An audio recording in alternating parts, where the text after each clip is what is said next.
Assalamualaikum warahmatullahi wabarakatuh. Alhamdulillah wassalatu wassalamu ala Rasulillah wa alihi wasallam. Pertama mari kita panjatkan syukur atas kehadirat Allah Subhanahu wa taala. Salam semoga selalu tercurah atas junjungan Muhammad sallallahu alaihi wasallam. Terima kasih kepada Ustaz yang sudah hadir dan juga para jemaah Muhammad sekalian. Mari kita simak kajian pada hari ini yang melanjutkan kitab Al-Mu'arraf di mana babnya tentang zakat menunjukkan manfaat buat kehidupan kita.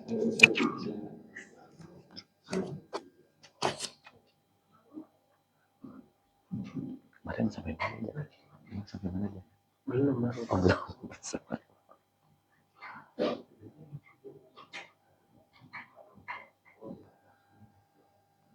Assalamualaikum warahmatullahi wabarakatuh. Alhamdulillah, wassalatu wassalamu ala Rasulillah. Asyhadu an la ilaha illallah wahdahu la syarikalah wa asyhadu anna Muhammadan abduhu wa rasuluh allazi la nabiyya ba'dah. Allahumma salli ala sayyidina Muhammad wa ala alihi wa ashabihi ajma'in, amma ba'd. Hadirin ikhwati iman rahimakumullah, alhamdulillah bisa kembali bermuajah. Mudah-mudahan Allah Azza wa Jalla senantiasa menganugerahkan rahmat dan barakah bagi kita semua. Salawat dan salam semoga dilimpah curahkan kepada Nabiullah Muhammad sallallahu alaihi wasallam beserta para keluarga, sahabat dan segenap umat yang senantiasa itba' kepadanya ila akhiril hayat nanti, mudah-mudahan termasuk kita di dalamnya. Hadirin ikhwati iman rahimakumullah, Allah Azza wa Jalla telah mensyariatkan ibadah zakat dan para ulama seluruhnya ittifaq, sudah jadi ijma bahwa zakat hukumnya wajib berdasarkan literatur nas yang ada. Tapi perlu masuk ke satu item yang ingin saya sampaikan di awal kaitannya dengan zakat. Dalam Al-Quran istilah zakat itu bisa disebutkan dengan kalimat sodaqah. Jadi zakat disebut oleh Quran dengan nama sodaqah. Misalkan dalam surat At-Taubah 103 itu kalimatnya khudh min amwalihim sodaqatan. Ambillah sebagian dari harta mereka, para agniya, sebagai sodaqah. Padahal ayat ini sedang menjelaskan tentang ibadah zakat, tapi diksi yang digunakan sodaqah.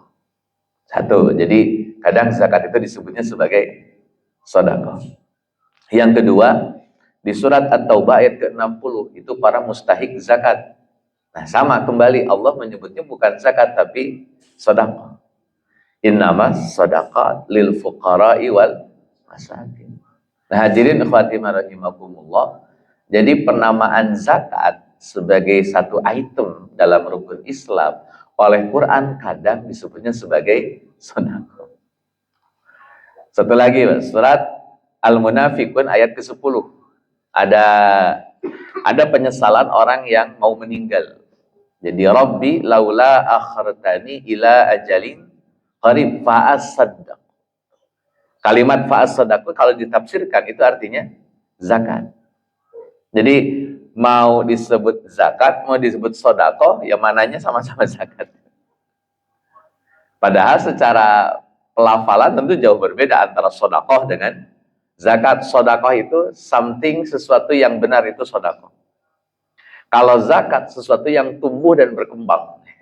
Jadi beda jelas secara pelafalan dan juga secara makna. Tapi kadang-kadang sekali lagi Allah menyebutkan zakat dengan diksi sedekah. Hadirin ikhwati rahimakumullah, maka saya perjelas jadi gini nih, Pak. Di Bulughul Maram ada pembahasan.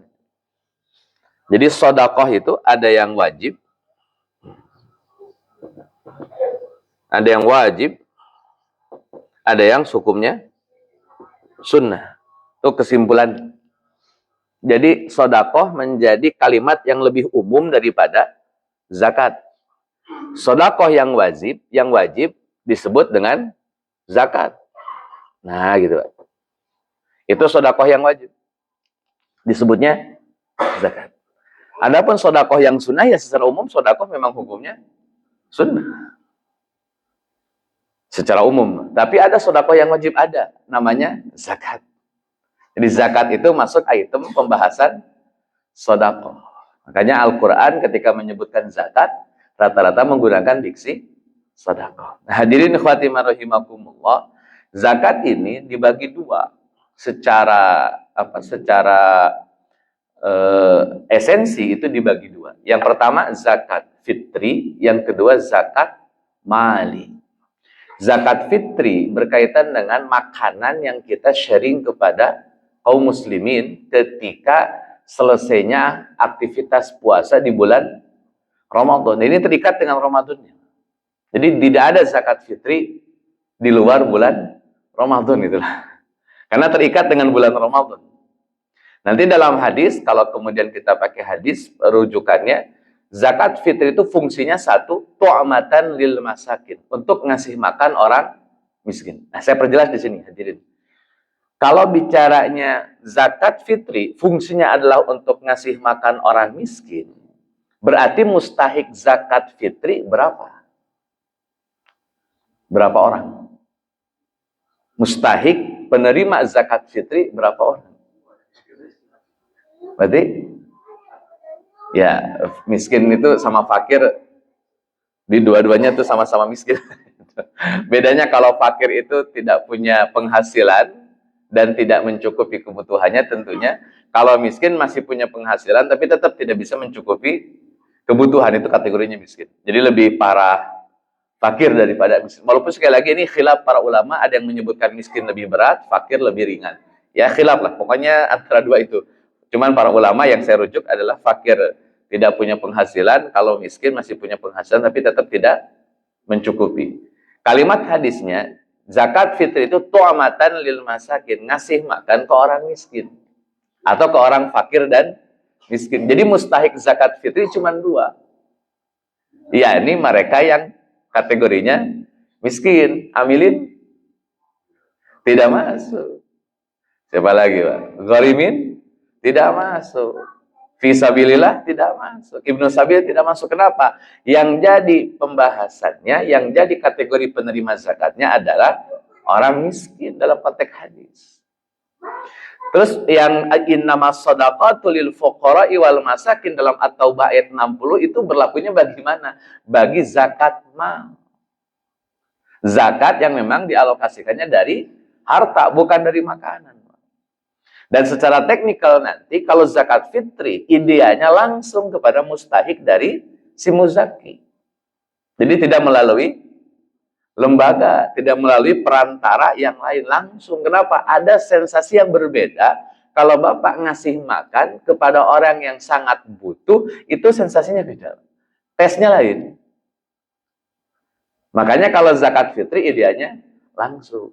Itu kan idealnya Ustaz, boleh nggak ke lembaga? Ya boleh-boleh saja ke lembaga, tidak jadi masalah. Cuman kalau bicara ideal, idealnya langsung. Apalagi tetangga sekitar yang kita bagi, itu rasanya lebih beda lagi. Jangan bayangin komplek dan klaster. Tetangganya harus agak geser keluar gitu. Kalau di konteks klaster kayaknya homogen ya, secara kemapanan. Hadirin Fatimah rahimakumullah, saya perjelas nih Pak, untuk zakat fitri dulu. Kalimatnya zakat fitri. Nah, zakatul fitri. Zakatul fitri. Ini kalimat. Kemudian nanti namanya jadi Idul Fitri. Nah, Idul Fitri. Zakat fitri, Idul Fitri, padanannya. Fitri itu artinya makanan. Jadi Idul Fitri, hari raya, makan-makan. Zakat fitri, zakat yang isinya berupa jadi fokusnya ke ngomongin makan nih, Pak. Jadi ada satu pembahasan zakat di mana fokus utama Nabi adalah memastikan tidak ada orang yang lapar di hari raya Idul Fitri. Kenapa? Kalau ada orang lapar di hari raya Idul Fitri, itu menciderai orang Islam ketika merayakan Idul Fitri. Dan itu jadi persoalan. Kok bisa-bisanya di hari raya Idul Fitri, orang Islam lagi senang-senangnya, lagi happy-happynya, terus ada orang Islam lain yang kemudian kondisinya kelaparan, itu kok bisa gitu. Dan itu jadi pelanggaran. Maka nanti zakat fitri dihadirkan untuk memastikan tidak ada orang yang lapar. Saya tanya dulu Pak, zakat fitri harus diserahkan kepada mustahik sebelum sholat id atau sesudah sholat id? Kalau sesudah dikasihnya? Tidak disebut, tapi disebutnya sedekah sunnah biasa. Kenapa? Karena zakat fitri fungsinya supaya bisa dimakan sebelum sholat id gitu Pak. Karena kalau zakat fitri tidak diserahkan sebelum sholat id atau diserahkannya sesudah sholat id, berarti kan zakat tersebut belum dimakan. Dan itu menggugurkan nilainya menjadi zakat. Jadi harus dimakan oleh orang miskin. Makanya kata Nabi Shallallahu Alaihi Wasallam, di antara sunnah sholat Idul Fitri dianjurkan makan dulu, supaya dana zakat yang sudah diserahkan itu bisa dimakan. Atau Pak, karena ada keharusan makan dulu, kemudian ada orang yang tidak punya makanan, saldo kosong, dompet kosong, kulkas kosong, semuanya serba kosong nih. Nggak bisa masak, nggak bisa ngapa-ngapain. Zakat fitri lah fungsinya di situ. Nah hadirin ikhwati rahimakumullah, jadi memahami maksud dalam konteks syariat Nabi, kenapa kok ada zakat fitri, supaya tidak ada orang lapar di hari raya Idul Fitri. Kita lebih breakdown lagi Pak. Di Indonesia Pak, ada nggak orang yang nggak punya makanan di hari raya Idul Fitri? Ada. Kalau ada, maka yang puasa tanggung jawab.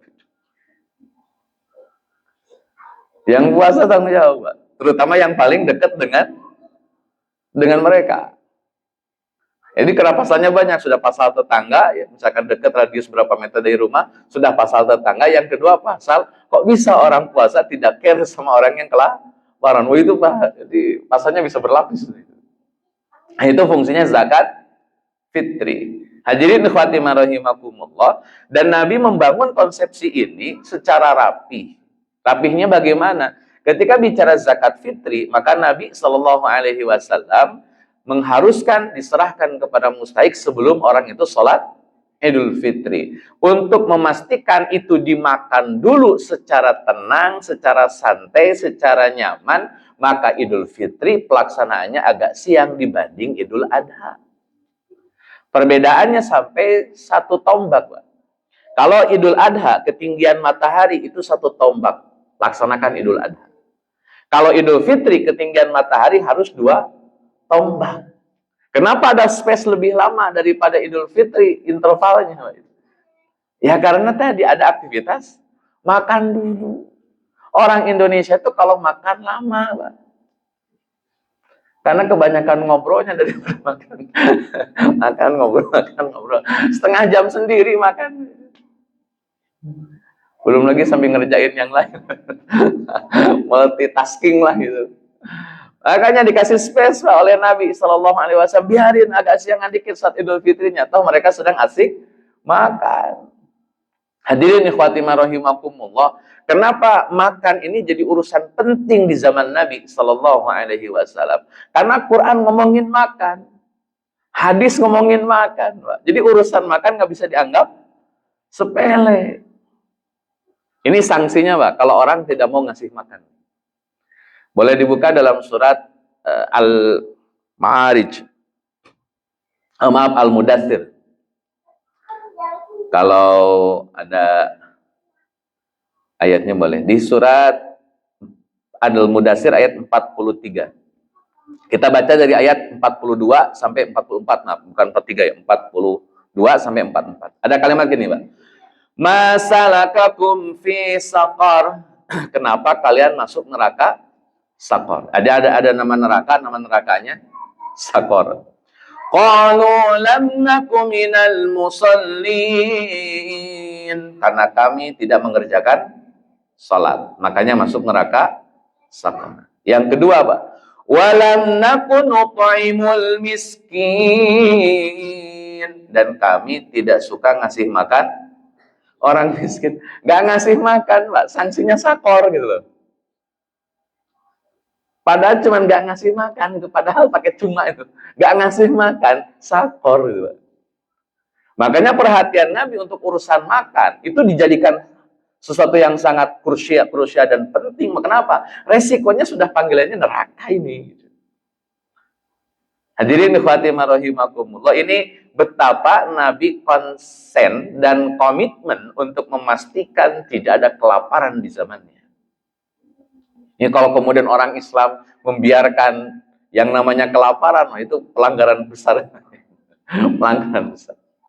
Hadirin ikhwati rahimakumullah, itu pakai Quran, sekarang pakai hadisnya, Pak. Nabi ketika baru sampai di kota Madinah, baru menginjakkan kakinya di kota Madinah, Nabiullah Muhammad memulai pembangunan masyarakat yang ideal itu dengan 4 pilar. Dan 4 pilar ini disampaikan oleh Nabi di awal-awal. Kata Nabi, Pak, awal-awal ketika menginjakkan kaki di kota Madinah, di hadapan Yahudi, di hadapan orang Ansor, di hadapan Muhajirin, di hadapan suku Aus, suku Khazraj, kata Nabi, ya ayyuhan nas, wahai umat manusia. Tidak pakai ya ayyuhalladzina. Padahal pakai Quran, Pak, rata-rata kalau Quran diturunkan di kota Madinah atau pasca hijrah, itu rata-rata Nabi menggunakan kalimat ya ayyuhalladzina amanu. Tapi hadis itu disampaikan oleh Nabi awalnya bukan ya ayyuhalladzina amanu, tapi ya ayyuhan nas. Kenapa? Karena ada Yahudi di situ. Karena Yahudi tidak beriman sebagaimana imannya Nabiullah Muhammad. Karena ada Yahudi di situ, Nabi tetap libatkan mereka dalam konteks pembangunan kota Madinah. Jadi membangun kota, membangun negara yang dipanggil oleh Nabi seluruh elemen bangsa, bukan agama tertentu, Pak.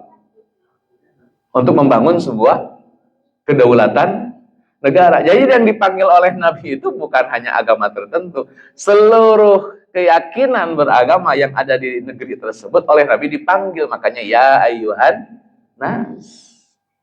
Yang pertama, absus salam, tebarkanlah salam, membangun suasana nyaman, safety, happy. Yang kedua, wa'atimut ta'am, berbagi makanan. Disebut lagi makanan. Ini kalau saya ada di situ, sepenting apa sih makan? Sampai Quran ngomongin makan, hadis ngomongin makan. Itu betapa pentingnya urusan makan. Makanya zakat fitri wajib ain, Pak. Bayi baru lahir tetap wajib zakat fitri.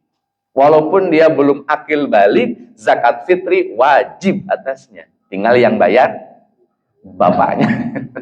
Tapi wajib. Padahal bayi itu baru lahir, baru brojol itu. Wajib, kata Nabi. Itu saking pentingnya urusan makan. Karena logikanya segini, Pak. Kalau anaknya makin banyak, berarti zakat fitrinya makin banyak. Jadi banyak anak, banyak rezeki bagi yang lain untuk zakat fitrinya gitu, Pak. Kan kalau anaknya 12, berarti 12 kali 3 kilo berapa? Ya lumayan. Kan cara Nabi ngebangun supaya sejahtera gitu masyarakat, udah banyak anak silahkan, tapi bayar zakatnya. Sekarang minimal zakat 3 kilogram. Kali 10 aja udah 30 kilo, Pak. Sekarung dia zakat. Kalau diuangkan, di sini berapa satu orang zakat? 50 kali 10 udah 500.000. Kan lumayan itu. Kalau ada 1.000 orang. Nah, hadirin khatimah rahimakumullah, jadi urusan makan prioritas. Maka nanti pembagiannya memang diprioritaskan bagi orang miskin. Walaupun Pak, ini jarang dipraktekkan nih, rata-rata kalau sudah zakat fitri ya digabung saja dengan zakat mal, padahal berbeda. Dan sekali lagi, Pak, zakat fitri itu terikat oleh waktu tertentu dalam mendistribusikannya. Karena tadi tidak boleh melewati sholat Idul Fitri. Sekarang masuk zakat mal. Zakatul mal. Mal itu artinya harta. Mall.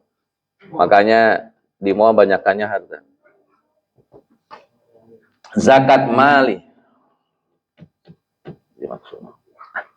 Zakat mali. Hadirin khatimah rahimakumullah, zakat mal itu ada 6 item yang diharuskan dikeluarkan zakatnya. Yang pertama dinar, 2 dirham, 3 peternakan, hasil peternakan, 4 pertanian, 5 perdagangan, dan yang keenam adalah kalau kita menemukan harta karun atau harta temuan. 6 yang harus diwajibkan dizakati. Misalnya saya punya rumah 2, nggak ada kewajiban zakat. Misalnya saya punya mobil 2, nggak ada kewajiban zakat. Misalnya saya punya tanah 2 hektar, tapi belum diproses apa-apa, nggak ada kewajiban zakat. Kewajiban zakat di 6 item saja. Dinar, perak, peternakan, pertanian, perdagangan, dan harta temuan. Saya perjelas nih, Pak. Ini apa namanya? Harus dipastikan kesimpulannya. Simpelnya gini nih, Pak. Kan ada 6 kewajiban zakat, 6 yang harus dizakati. Saya ingin bagi jadi 3 item, Pak. Yang pertama namanya simpanan. Yang kedua namanya mata pencaharian. Yang ketiga namanya temuan. Ini klasifikasi zakat yang saya pahami. Simpanan, mata pencaharian, dan temuan. Mau disebut profesi juga bisa, Pak. Cuman ujungnya jadinya I. Bukan A. Saya perjelas, Pak. Simpanan. Kenapa Ustaz Pak disebutnya zakat?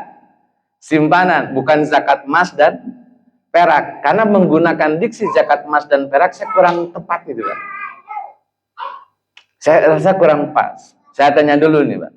Dalil tentang zakat dinar dan dirham itu yang disebutkan dinarnya, bukan disebut emasnya.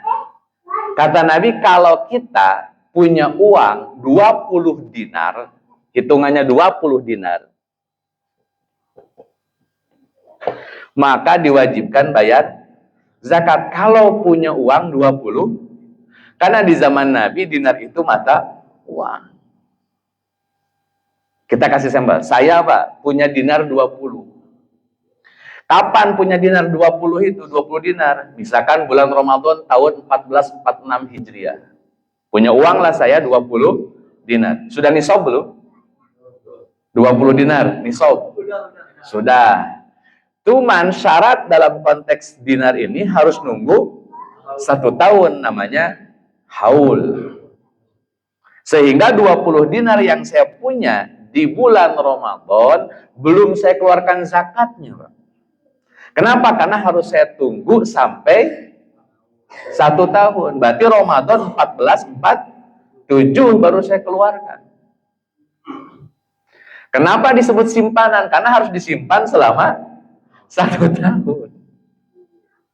Bukan di awal dibayarnya, tapi nanti kalau sudah dihitung 1 tahun. Makanya disimpan dulu. Ternyata Ustaz, di pertengahan jalan simpanan tadi kepake. Entah berobat, entah bayar ini, atau bayar itu, atau something yang lain yang kemudian mendesak harus dikeluarkan tuh uang. Misalkan dipotonglah 10 dinar, tinggal 10 dinar lagi, Pak. 10 dinar lagi, nisab belum? Belum, bahkan nggak ada kewajiban zakat. Bulan Ramadan 1446, saya punya uang 20 dinar. Bulan Syawal, karena harus lebaran, mudik, segala macam, tinggal 10 dinar. Berarti nggak dihitung lagi haulnya, karena keputus. Ternyata bulan Rabiul Awal, Pak, atau bulan Muharram lah, bulan Muharram, berarti kan Syawal, Zulqa'dah, Zulhijjah, Muharram, pas bulan Muharram saya dapat lagi keuntungan, dapat lagi 20 dinar. Di bulan Muharram. Berarti kapan saya wajib zakatnya? Muharram 1447. Ternyata di bulan Muharram saya punya 20 dinar. Bulan Rabiul Awal, Pak. Muharram, Safar, Rabiul Awal kepotong lagi. Gitu. Maka selama sering kepotong dana simpanan tadi kurang dari nisabnya, tidak ada kewajiban zakat. Sekarang begini, Pak. Ada orang udah kena nih wajib zakat, Muharram ketemu Muharram misalkan ya. 1 bulan sebelum bulan Muharram dia spekulasi dipindahin dari rekeningnya. Pindahin dulu lah. Biar nggak kena dosa. Dosa. Pindahin dulu ah. Lumayan nih. Nggak nyampe kepotong. Itu pelanggaran spekulasi itu namanya itu. Ya kembali Pak, simpanan itu ya 20 dinar. Ustadz kan kita mata uangnya bukan dinar. Betul. Bagaimana ngitungnya ya kita hitung Pak. 20 dinar kita konversi dulu ke nilai emas. Karena kalau langsung ke rupiah susah Pak. Itu. Kalau pakai dinar dulu ya, kalau dinar sekarang kan ada di Dubai itu kan mata uangnya dinar dan dirham. Tapi kan nggak dipakai di zaman Nabi itu dinar dirhamnya. Karena di zaman Nabi dinarnya pakai emas. Jadi kita konfiskan dulu ke zaman Nabi. Kepake emas, 20 dinar, 1 dinar itu 4,25 gram. 1 dinar 4,25 gram. Aslinya gitu, zaman Nabi Shallallahu Alaihi Wasallam. Sekarang dikalikan saja 20 dinar berarti berapa gram? 85. Berapa? 85. 20 kali 4,25. Hitung ulang boleh? Takutnya salah. 85 gram. Ustadz kan saya nyimpannya uang, bukan emas. Jadi tinggal dikonversi ke emas. Sekarang harga emas berapa antam, Pak? 1,7. Berarti 85 kali 1,7 juta. Berapa? Saya kalau udah ngitung pakai koma gini bingung.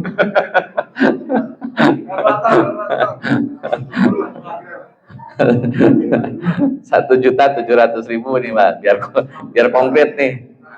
144.500, 145 lah ya. 144.500.000. Kalau Bapak punya uang segini di rekening, kapan punya awalnya? Bulan Muharram 1446, bulan kemarin. Berarti Muharram 1447, kalau nominal ini tidak pernah berkurang dalam waktu 1 tahun tadi, kena zakat 2,5%. Ini rata-rata kan di sini 15 miliar, Pak. Kena kalau 15 miliar.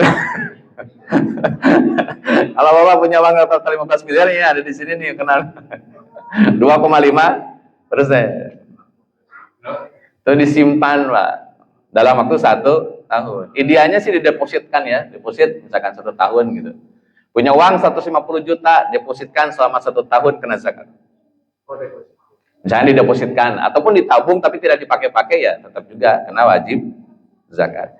Di pertengahan berkurang, Ustaz saya kemarin pakai 40 juta, jadi tinggal 100, berarti di bawah nisab. Ini kan nisabnya segini, Pak. Sebetulnya kalau ingin stabil di nisab ini 85 gram, maksudnya kan dikonversi ke rupiah gitu. Rupiah dengan emas tidak stabil gitu. Jadi nanti nisab ini bisa berubah tergantung harga per gramnya emas. Misal Pak, harga per gram emas beberapa tahun ke belakang kan 1 juta. Berarti 85 juta bukan 144. Kalau harga emasnya 1 gram 1 juta. Sebelum pandemik 1 gram itu 600.000. Sebelum pandemik. Berarti 600.000 kali 85 kan makin kecil lagi, Pak. Jadi nisab itu tergantung. Suatu saat harga emas 3 juta, ya sesuaikan saja. Satu saat misalnya harga emas 3 juta, saat sekarang segram, ya udah sesuaikan 85 kali 3 juta. Kalau punya nilai nominal segitu dalam rekening kita, kena wajib zakat. Hadirin ikhwati rahimakumullah, kenapa saya sebut simpanan? Karena disimpan 1 tahun, ada haul. Haul itu menjadikan zakat dinar dan zakat dirham sebagai zakat simpanan. Kenapa Pak Ustadz dizakati? Karena asumsinya, Pak, asumsinya uang ini uang dingin yang tidak dipakai untuk aktivitas harian. Ini kayak gini, Pak, ini contoh zaman Nabi-nya. Bisnis punya untung 1 dinar, simpen. Bisnis lagi untung 5 dinar, simpen. Bisnis lagi untung 20 dinar, simpen. Total 30 dinar nih tersimpan, pakai kantong, ditaruh di bawah bantal zaman dulu. Atau ditaruh di berangkas lah, ada 30 dinar. Ditaruh itu uang, Pak, gak kepake-pake selama 1 tahun karena tidak dipakai, tidak produktif, kena zakat. supaya tidak disimpan, Pak. Supaya uang itu diproduktifkan. Maka di zaman Nabi rata-rata uang itu senantiasa jadi modal. Jarang disimpan. Dan para sahabat tidak terbiasa nyimpan uang banyak-banyak. Kalau nggak dipakai buat bisnis, larinya ke sodako. Sehingga nggak ada saldo gede-gedean zaman dulu. Nggak ada misalkan saldo berapa ya? Zaman Nabi lah ya, zaman Nabi. Mereka komitmennya kalau nggak dipakai bisnis ya mereka akan larikan ke sodako gitu aja Mas. Ya kalau nggak dipakai sodako ya bisnis, kalau nggak bisnis ya sodako gitu. Nggak ada yang disimpan lama-lama. Bahkan Nabi punya beberapa dinar saja sebelum wafat itu beliau panik gitu. Akhirnya beliau bagiin uang dulu. Kata sahabat, kenapa Rasul kok beres sholat langsung beranjak terus langsung ngilang? Kata Nabi, saya lupa ada dinar belum saya bagiin.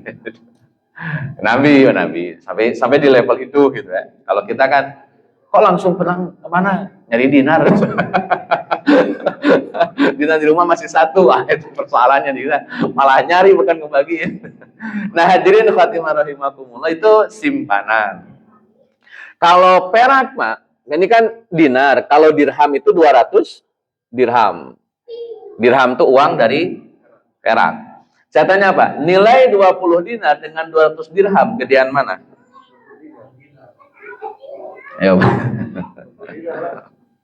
Dinar 20, kalau dirham 200, wajib zakat kata Nabi, dua-duanya. Gedean mana? Ayo Pak.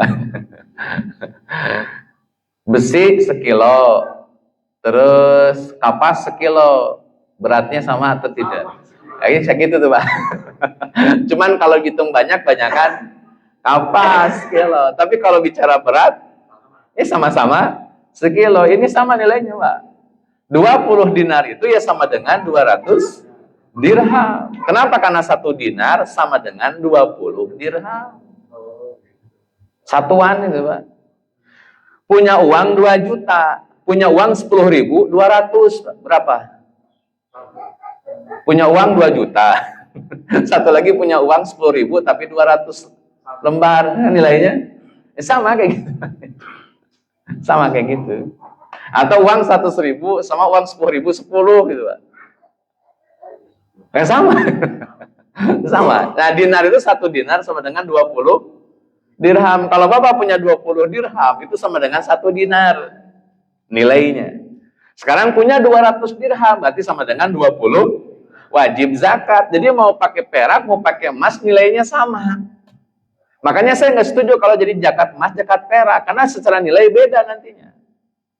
Kalau dipakainya zakat emas dan perak, karena nilai emas dan nilai perak tidak sama. Nanti jatuh Pak itu nilainya. Maka mendingan bilang saja zakat simpanan, mau yang disimpan dinar kek, mau yang disimpan dirham kek, pokoknya kena zakat. Kalau sudah nisab dan dihitung 1 tahun. Clear Pak ya? Hadirin khatimah rahimakumullah, yang kedua zakat mata pencaharian. Kenapa Ustaz kok disebutnya mata pencaharian? 1 Pak, ada petani. 2 peternak. 3 pedagang.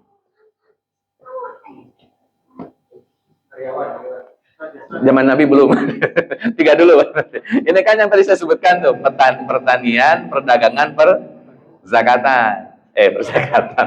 Peternakan. Kali ini pakai yang 6 tadi. 6 itu tadi kan ada dinar, dirham, pertanian, peternakan, Nah, yang 3 ini Pak itu masuknya mata pencaharian. Jadi gini Pak, di zaman Nabi, orang kalau jadi petani itu prestisius. Income-nya besar. Atau jadi peternak, income-nya juga besar. Atau jadi pedagang, income-nya juga besar. 3 profesi ini di zaman Nabi potensial secara finance. Sangat potensial. Di zaman Nabi dulu. Di Indonesia juga petani zaman penjajahan Belanda yang punya tanah itu tuan tanah gitu. Untungnya besar. Kalau yang buruh-buruhnya sih tetap saja kerja rodi gitu. Cuman si pemilik tanah kaya itu udah. Zaman Nabi ini yang potensial. Seiring berjalannya waktu, mata pencaharian itu berkembang, Pak. Tidak hanya petani, pedagang, dan peternak berkembang. Bahkan bisa jadi ada profesi yang lebih signifikan penghasilannya daripada yang 3 ini, hari ini. Nah, misalkan Mbak, artis sekali episode 30 juta. Setiap hari syutingnya dalam 1 bulan 900 juta. Kan gitu ya. 1 bulan tuh hampir 1 miliar kan. 900 juta Pak sebulan kena zakat. Dokter sekali praktek, hitungnya praktek ya dokter lah, sebulan dapat berapa ratus juta, kena zakat. Karyawan sekian ratus juta sebulan, kena zakat. Karyawan ada 1 juta? Ada. No?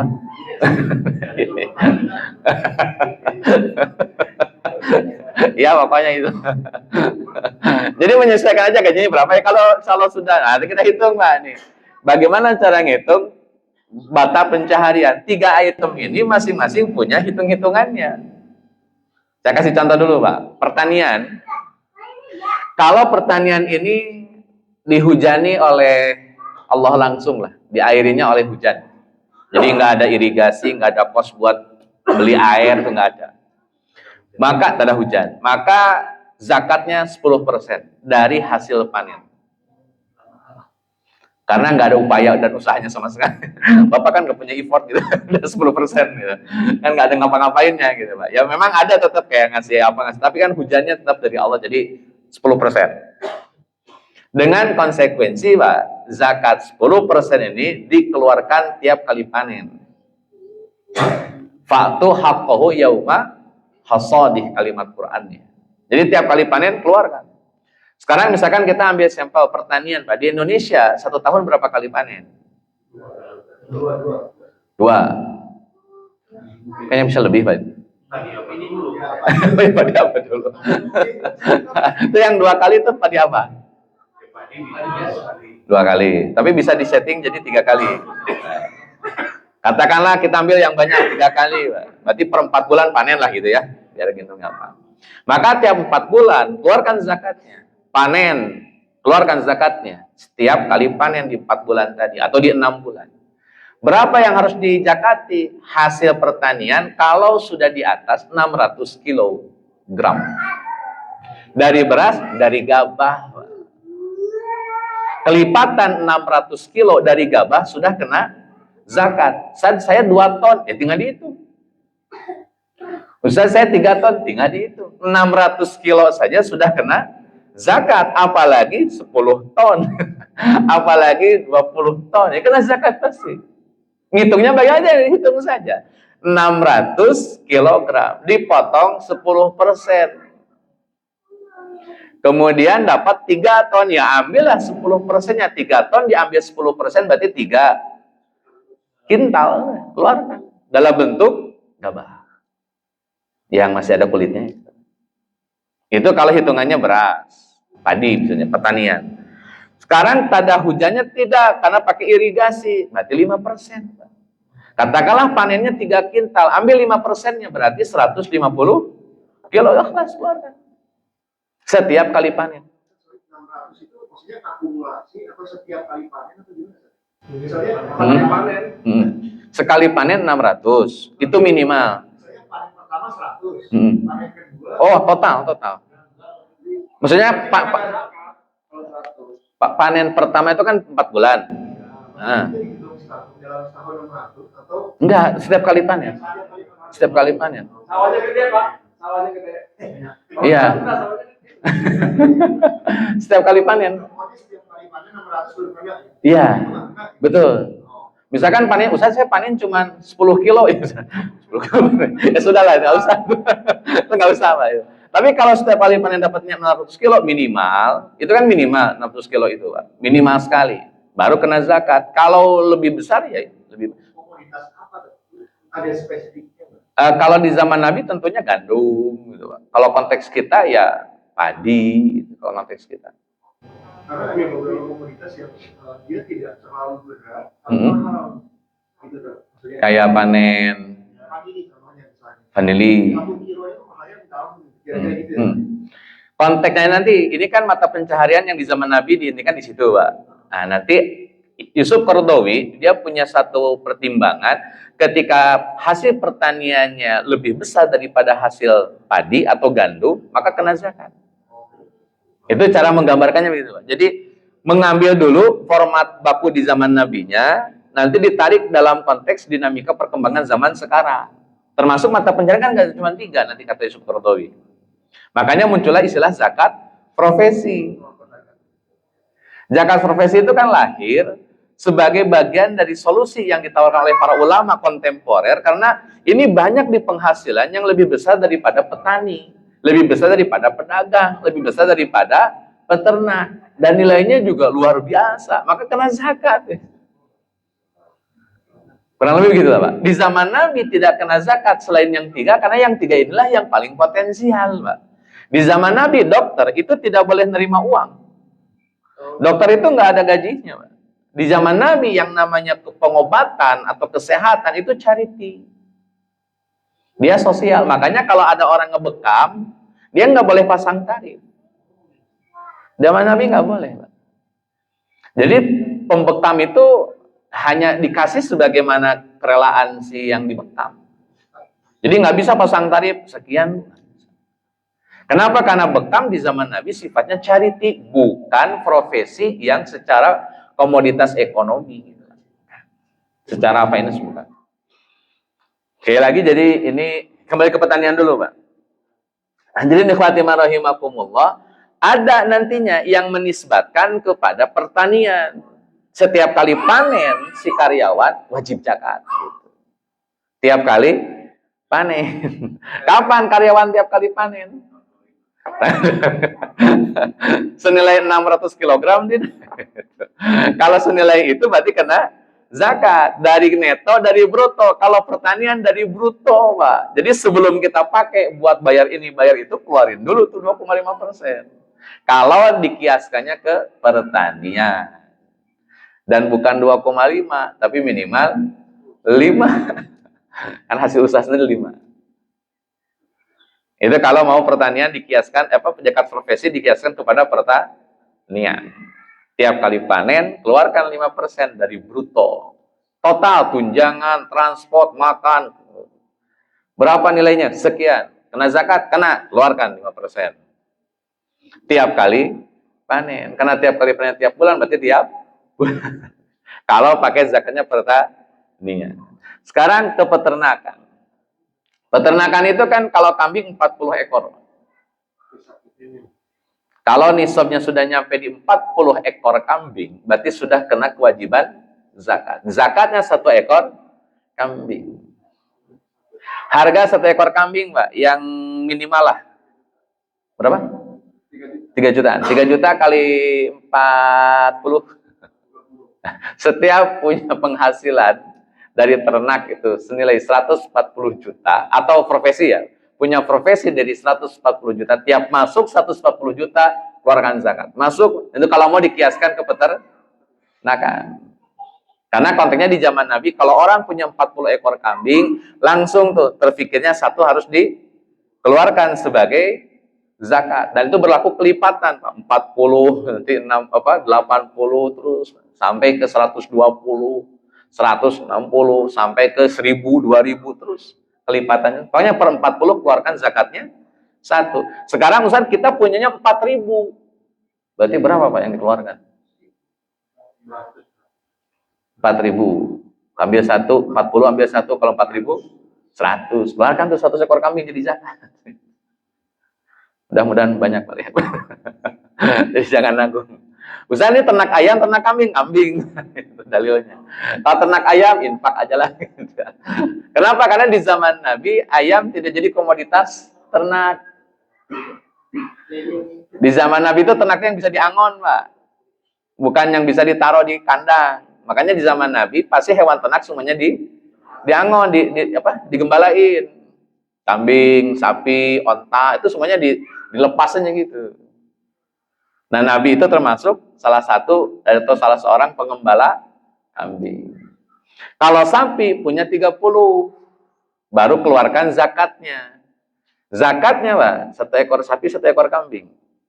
Nanti Bapak boleh buka, ini penjelasan yang kedua ini tentang peternakan. Itu di hadis nomor 2 dalam kitab Bulughul Maram tentang ketentuan zakat. Saya bacakan terjemahnya nih Pak, yang tentang peternakan karena cukup panjang. Dari Anas bin Malik, sesungguhnya Abu Bakar menulis surat kepadanya. Ini adalah kewajiban zakat yang telah diwajibkan oleh Rasulullah Shallallahu Alaihi Wasallam kepada umat Islam dan yang telah diperintahkan Allah kepada Rasulnya. Dalam setiap 24 unta ke bawah, maka zakatnya 1 domba jantan. Kalau punya onta, 24 onta ke bawah, zakatnya 1 domba jantan.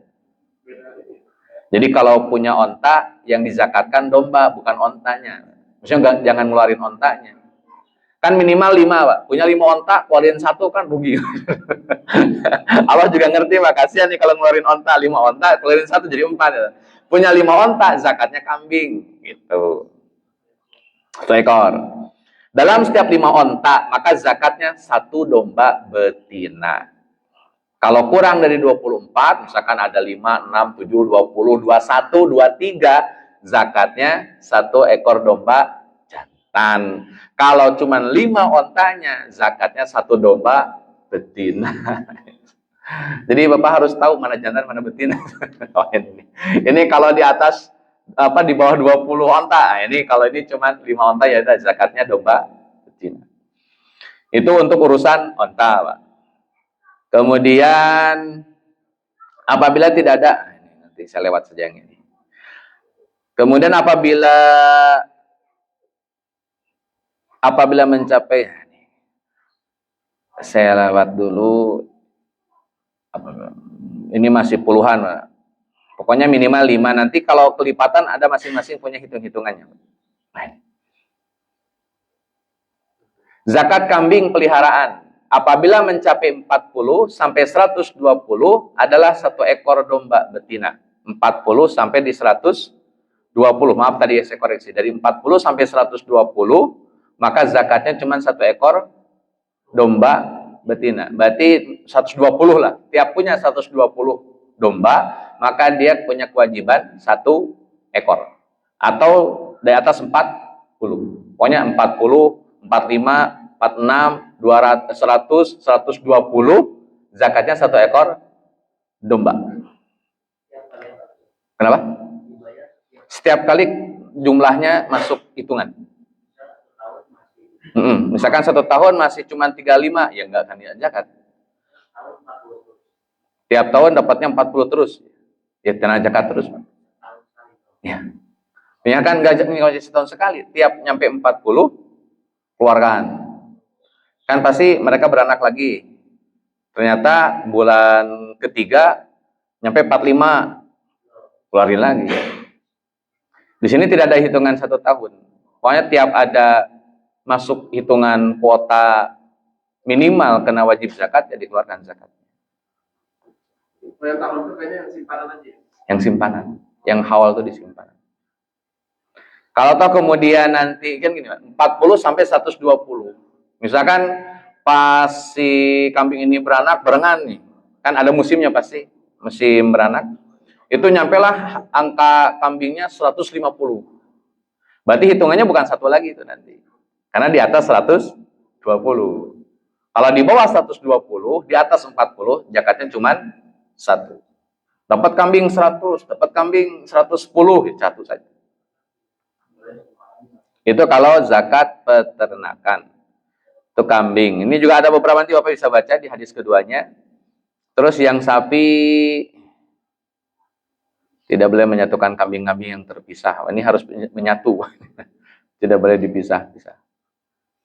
Kalau sapi, pokoknya sapi 30, Pak, penjelasannya.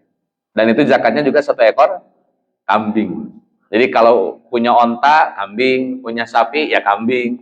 Punya kambing, ya kambing. Yang jadi zakat. Hadirin khatimah rahimakumullah, itu yang saya sebut dengan zakat peternakan. Nanti bisa dibaca lebih lanjut. Yang kedua zakat perdagangan, yang ketiga zakat perdagangan. Ini ada khilaf di kalangan para ulama. Kalau MUI itu modal tambah untung kurangi hutang baru dikenai zakat.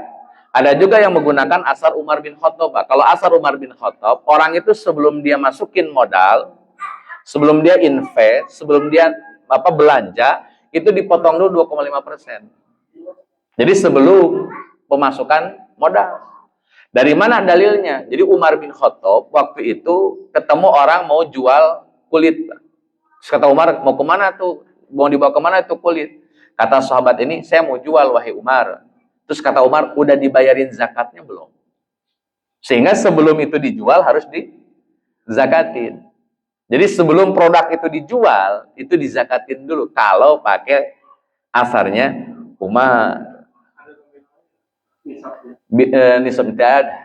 Cuma nanti disamakan dengan zakat simpanan 2,5%. Tidak ada ketentuan berapa-berapanya. Yang saya tahu ya, sejauh ini zakat perdagangan tidak secara definitif disebutkan berapa persennya. Cuma rata-rata para ulama akan mengkiaskannya ke zakat simpanan sehingga 2,5%. Jadi dikali 2,5% itu seberapa besar? Misalkan kita sudah belanja di awal 1 miliar. Di awal berarti harus keluarin dulu 2,5% dari 1 miliar. Kemudian kita mau masukin lagi nih barang. Nilainya berapa? 200 juta. 200 juta keluarin lagi 2,5%. Pokoknya setiap ada penambahan kena. Itu kalau pakainya dari awal. Tapi kalau pakai fatwa MUI itu nanti di akhir. Modal tambah untung kurangi hutang baru dikewajiban kena zakat. Kalau konteksnya modal ditambah untung kurangi hutang sama dengan itu yang akan dibagikan untuk setiap bulan berarti ya? Hitungannya tiap ada barang masuk. Ada juga yang sampai di MUI itu dihitung 1 tahun. Jadi ini karena gini Pak, zakat perdagangan tidak ada secara nas yang sifatnya detail. Beda dengan peternakan ada, pertanian ada. Kalau perdagangan itu tidak didetailkan oleh Nabi. Jadi ngitungnya mau pakai fatwa MUI boleh, mau pakai satu lagi boleh, asar Umar boleh. Kalau di Persatuan Islam di Bandung pakainya asar Umar. Jadi kalau di Persis itu kalau mau zakat perdagangan di awal semua.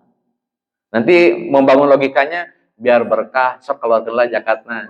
Biar berkah keluarin dulu zakatnya. Kalau di ormas tertentu. Kalau di yang lain ya di MUI itu kan biasa suka ada hitung zakat. Kalau di beberapa media sosial itu sekarang ada di web-web itu ada hitung zakat. Masukin aja modal berapa, untung berapa, ada hutang nggak. Biasanya begitu dibikin format begitu. Nanti boleh dicoba saja, Mbak. Coba kalau punya dagang tertentu dimasukin ke situ. Yang berupa aset apa, berupa apanya apa. Nah itu kalau itu bicaranya perdagangan. 3 ini kemudian dikenal dengan zakat mata pencarian. Kenapa? Karena di zaman Nabi 3-tiganya adalah profesi. Nah nanti perkembangannya semua profesi yang menghasilkan keuntungan besar dalam finansialnya kena wajib zakat. Siapa saja? Itu penjelasan ulama kontemporer. Terkait dengan yang pertanian tapi yang bukan bahan pokok kayak makanan kayak vanila tadi ya.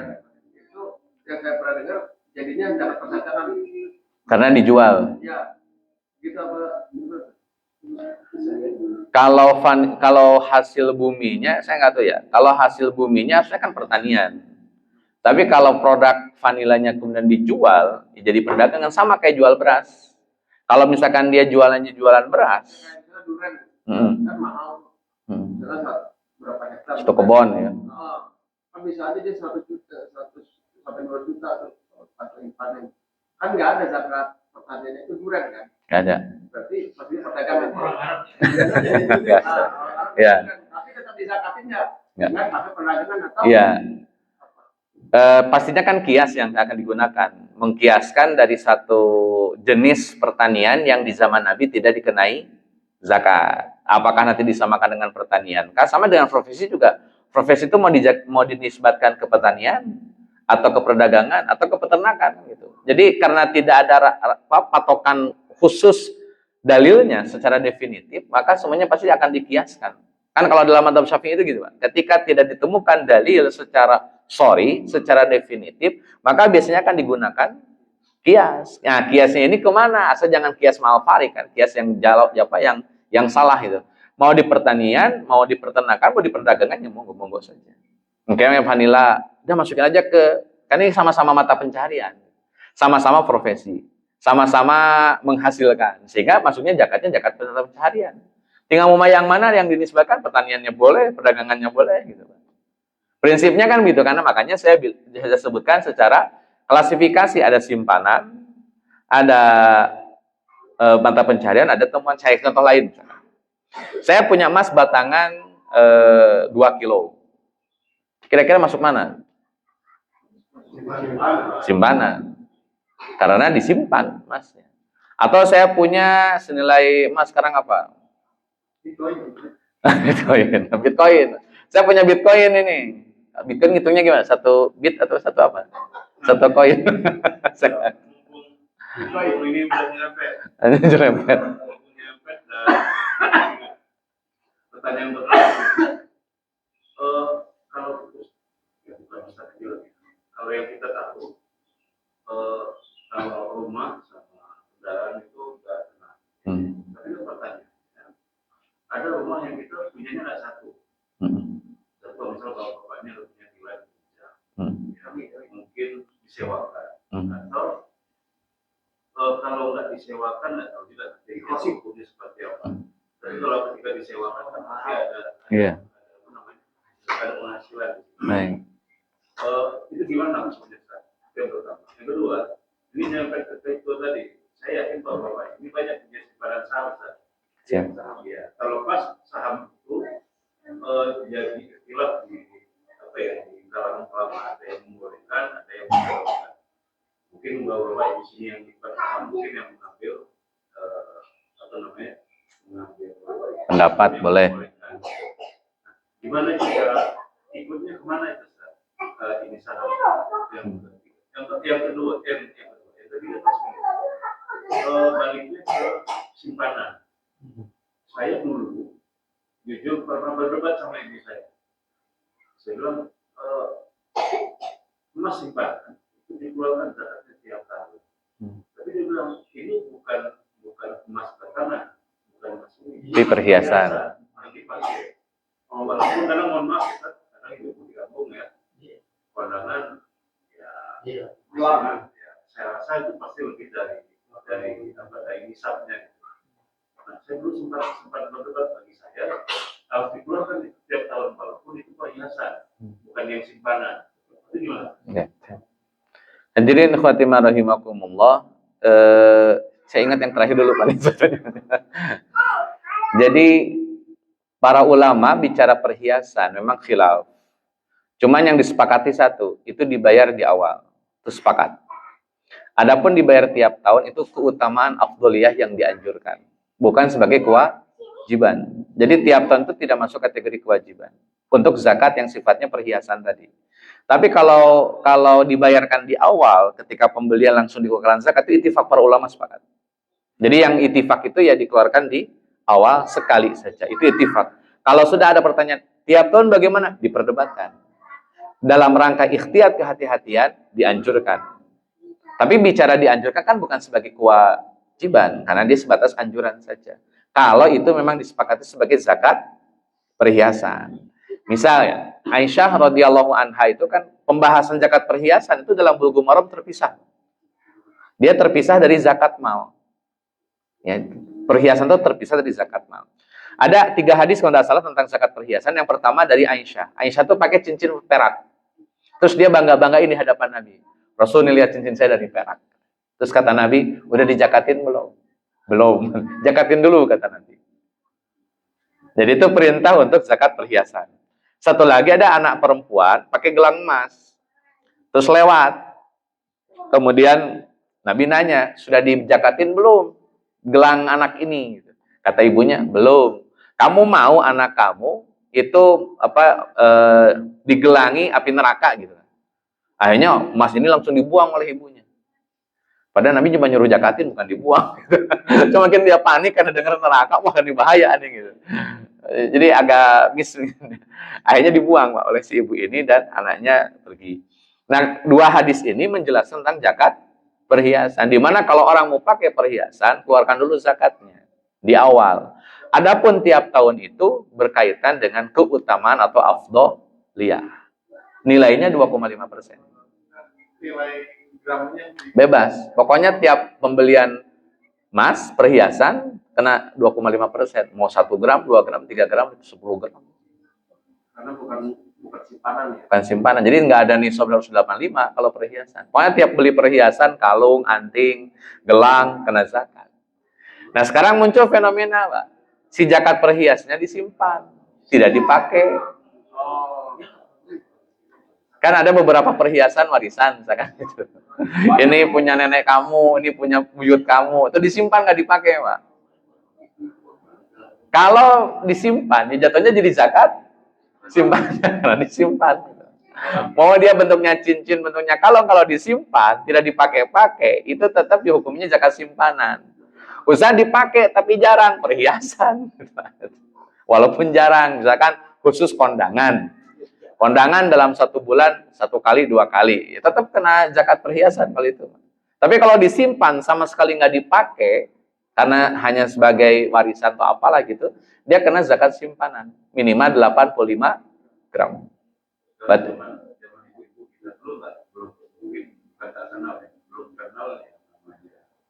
emas batangan atau Ya, dulu belum. kita kan nyimpannya di kalung. Iya. Kalung buat disimpan buat anaknya sekolah. Betul. Betul. Ya kalau misalkan disimpan nggak dipakai jadi simpanan. Betul, ada beberapa teman saya juga gitu. Mereka kalau beli emas itu bukan emas antam yang batangan atau yang sekarang kayak koin-koin gitu, tapi langsung ke perhiasan. Cuman nggak dipakai, disimpan aja. Nanti ketika musim apa jual. Gitu. Itu kalau disebut simpanan ya kena zakat simpanan. Jadi tadi 85 gram. Tapi kalau perhiasan, pure perhiasan, maka dikeluarkan di awal yang wajibnya. Adapun afdoliyahnya per tahun silakan keluarkan. Tapi itu sebatas keutamaan, bukan sebagai kewajiban. Hukumnya tetap bukan kewajiban, tapi keutamaan. Itu nilainya berapa? 2,5. Tiap kali belanja 2,5. Ada. Simpanan persis lah ya. Kenapa? Masih simpanan lah ya, biar aman gitu kan. mau LM ke, mau Perhiasan, simpan aja ya, udah setengah. Ini paling aman gitu. Simpan aja, nggak usah dipakai. Ya kalau dipakai ya kan nggak usah semuanya dipakai kan. Ya seperlunya saja lah dipakai. Ngelang sampai sikut kan berlebihan. Segala semuanya dipakai. Ibu mau dagang. Gitu. Jadi ya supaya orang tidak berlaku sombong juga kan, kalau disimpan ya sudah lah disimpan gitu. Masukin berangkas, masukin kalung segala macam, taruh, nanti pas ditimbang 85, oh nanti berarti tahun depan saya bayar zakat gitu. Karena dihitungnya simpanan. Nanti diakumulasikan dengan rupiah yang ada.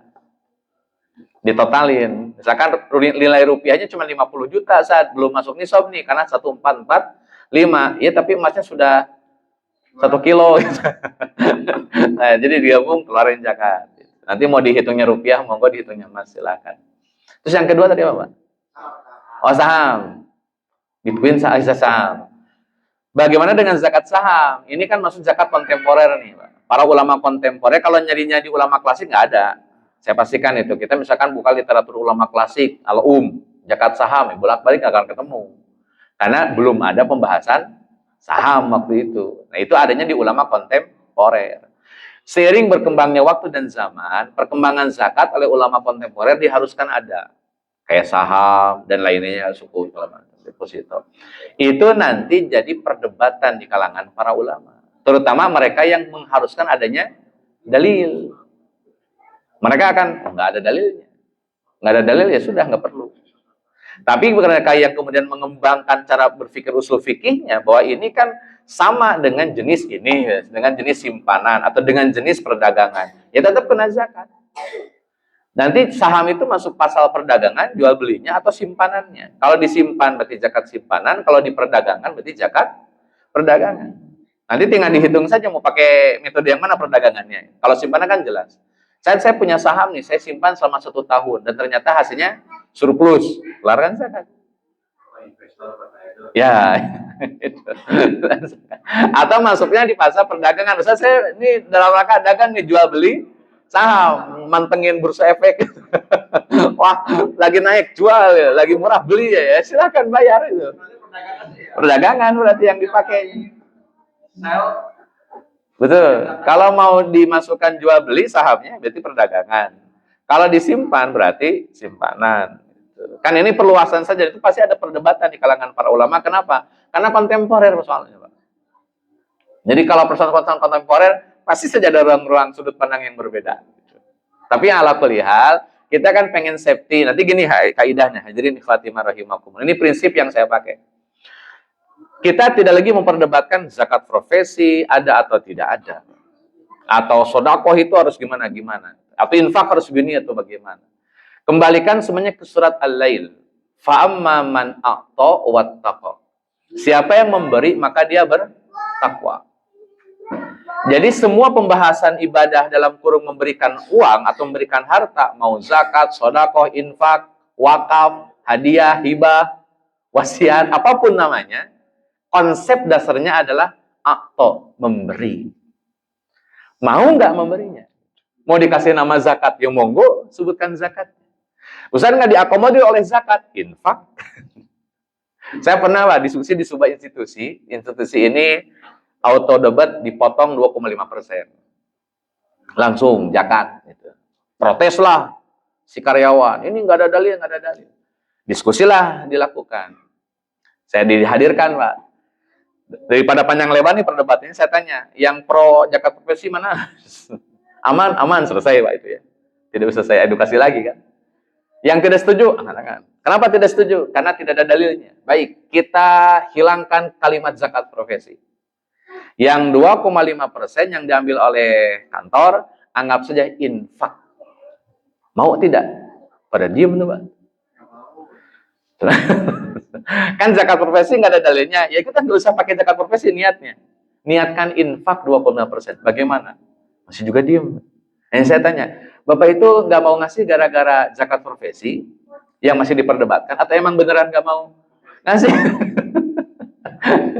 Karena persoalannya itu fahamaman atau kalau misalkan zakat profesi bermasalah ada di sisi pendalilan, ya geser saja ke infak, kan selesai. Ustaz, nanti kalau gitu kan kami kehilangan uang 20, kan nggak kehilangan, infak itu nggak pernah hilang. Sejak kapan ada konsep infak itu jadi hilang uangnya? Nggak ada. Jadi mau disebut zakat, untung disebut infak, untung toh dua-duanya sama-sama ibadah. Contoh dalil infak, surat Al-Imran 134. Alladzina yunfiquna fis-sarra wad-dharra. Infak itu mau di saat lapang, keluarin. Di saat sempit, keluarin. Malah lebih kuat daripada zakat. Zakat kan nggak ada nisabnya. Infak nggak ada nisabnya.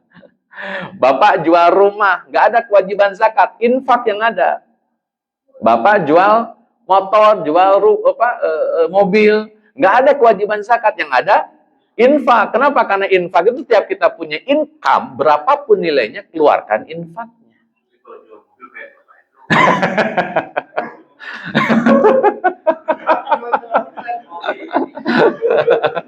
Kecuali jual beli mobil. Kalau jual beli mobil zakat perdagangan, karena maksudnya pasar jual beli. Tapi kalau cuma jual butuh gitu, Pak, misalkan kita mau, butuh nih, mau apa gitu, saya jual, itu nggak ada zakat, infak saja. Misalkan harganya 1 miliar dilepas, zakatnya 10.000, sah itu. Cuman kebangetan aja. Masa 1 miliar 10.000 itu. Tapi kalau tahu infak 10.000 pun tetap sah. Kenapa? Karena tidak ada ketentuan persentase dalam infak. Beda dengan zakat. Kalau zakat kan ada minimal 2,5 gitu. Di infak nggak ada. Jadi kembali ke pertanyaan tadi, kalau dunia ya kontemporer pasti muncul perdebatan. Tapi apapun namanya, prinsipnya adalah fa'amaman, apa yang penting ngasih, mau nggak ngasih. Karena kalau orang sudah ngasih, maka dia akan bertakwa, itu rumusnya. Mau disebut zakat profesi, ya monggo. Disebut infak profesi, ya silakan. Disebut infak penghasilan, mah enggak itu. Toh yang penting judulnya keluarkan. Kalau toh kemudian dia mau zakat lagi, ya silakan saja. Memang akan berkurang. Kalau banyak zakat kan tidak juga. Misalnya gini, Pak, ada orang zakat fitri di Jakarta. Keluarin zakat fitrinya. Di kampung minta, keluarin di kampung. Selesai. Di sini zakat, di sini zakat. Nanti bagaimana hitung-hitungan Allahnya? Terserah Allah lah itu. Bisa jadi yang ini yang dihukumi zakat wajibnya, yang ini sebatas sedekah sunnahnya. Bisa begitu. Jadi nggak usah, saya sudah. Kalau memang bisa dua-duanya, kenapa tidak? Jadi nggak usah kemudian dibenturkan. Pokoknya prinsipnya memberi. Nanti kalau sudah memberi jadi habit, maka akan muncul fenomena barunya, Pak. Kalau sudah jadi habit memberi itu, riba itu hilang. Kenapa? Karena riba itu bukan bicara sistem, itu bicara mentalitas. Kalau orang masih punya mentalitas pengen mengeruk keuntungan dari orang lain dan nyekek orang lain, riba nggak akan selesai. Wallahi sampai kapanpun. Kalau mentalnya masih kayak begitu. Pokoknya pengen untung sendiri, pengen nyekek orang lain, itu pasti riba nggak akan selesai. Mau di mana saja. Tapi kalau kemudian ada mental, saya memberi, orang happy, saya happy. Atau kalau perlu orang happy, biar saya nggak happy. Gitu. Nah, itu baru tuh. Nggak ada riba di muka bumi ini, Pak. Kenapa? Karena semangatnya semangat isar, mendahulukan orang lain. Itu makanya dalam Al-Quran, Al-Baqarah 276, yamhaqullahu riba wa yurbis shadaqah. Kata Allah, Pak, Allah menghapuskan riba dan menyuburkan sedekah. Jadi lawan riba itu sedekah. Kita ini sayangnya riba dilawan dengan perbankan, mentalnya belum selesai. Mentalnya mental pencinta riba. Perbankan syariahnya sudah jadi, tapi mentalitas orangnya belum selesai. Nabi itu sebelum ngebangun bank, ngebangun orang. Kita ngebangun bank dulu, orangnya belum. Akhirnya banknya bagus, isinya ya begitu aja. Tapi ini udah lumayan lah, udah ada ya. Kalau zakat fitrah itu setelah berarti maghrib bisa. Bisa, sekarang juga bisa kalau zakat fitrah. Jadi zakat fitrah itu mau langsung atau ke lembaga, Pak? Oh, kalau ke lembaga sekarang bisa.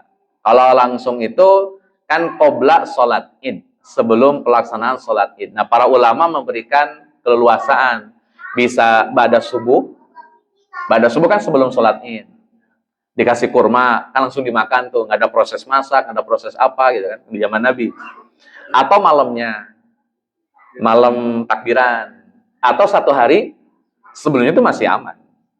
Diwadahi oleh kaidah ulama-ulama fikih. Tapi kalau ke lembaga sekarang juga bisa ke lembaga.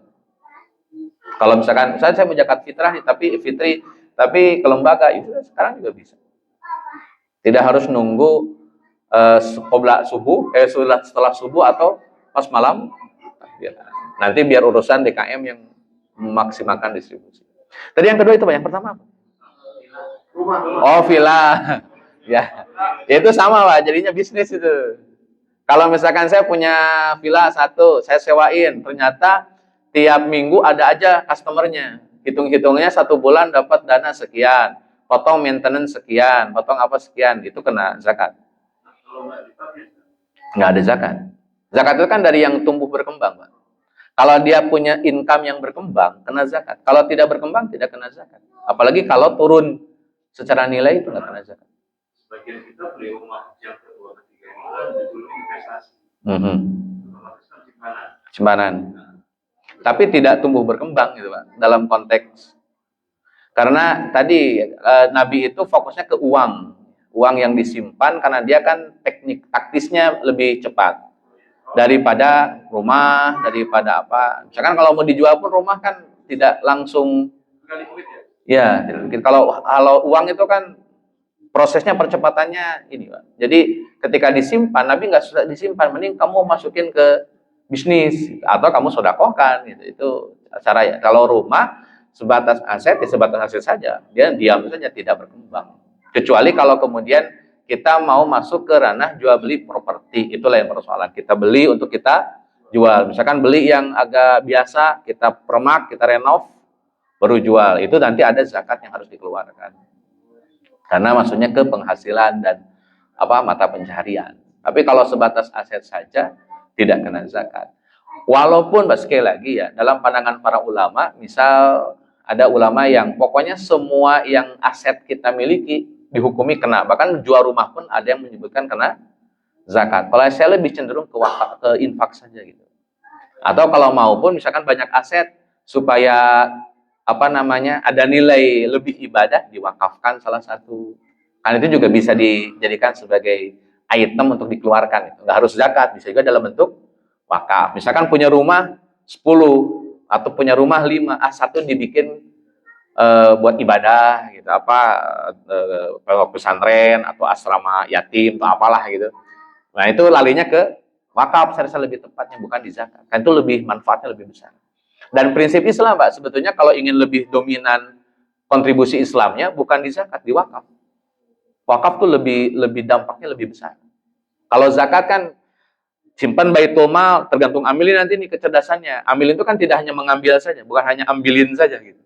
Amilin itu harus satu, maintenance, dua, berikan penyuluhan, tiga, pendampingan, empat, coach bisnisnya, sampai si mustahik itu menjadi muzaki. Itu kan kerjaan amilin, dan di zaman Nabi amilin itu bukan kerja sampingan.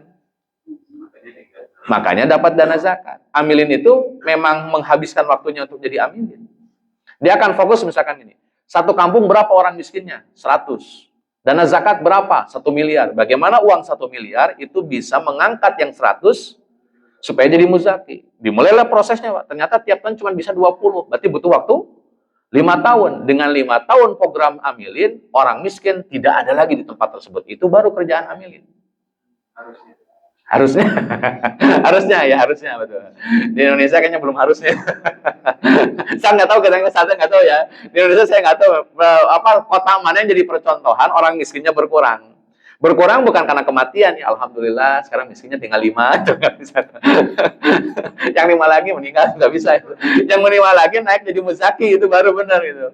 Makanya saya, Pak, suka kurang nyaman saja kalau ada masjid ketika bangga mustahiknya banyak. Atau lembaga perkampung di mana mereka akan senang kalau orang miskin yang menerima zakat di kampungnya itu nambah. Alhamdulillah kemarin kita bagi untuk 50 mustahik, sekarang 100. Kan itu sedih sebetulnya, Pak. Berarti orang miskinnya jadi kok jadi bangga? Harusnya kan sedih gitu ya. Kecuali kalau bagusnya kan ini, kemarin itu ada 100 mustahik, alhamdulillah dengan pengolahan zakat yang kami lakukan, sekarang orang miskin tinggal 75 orang. Yang 25 sudah upgrade menjadi para muzaki dan ikut berkontribusi dalam zakat tahun ini. Itu keren itu baru. Nah, itu kerjaan amil itu harusnya itu, makanya digaji. Dan gede gajinya.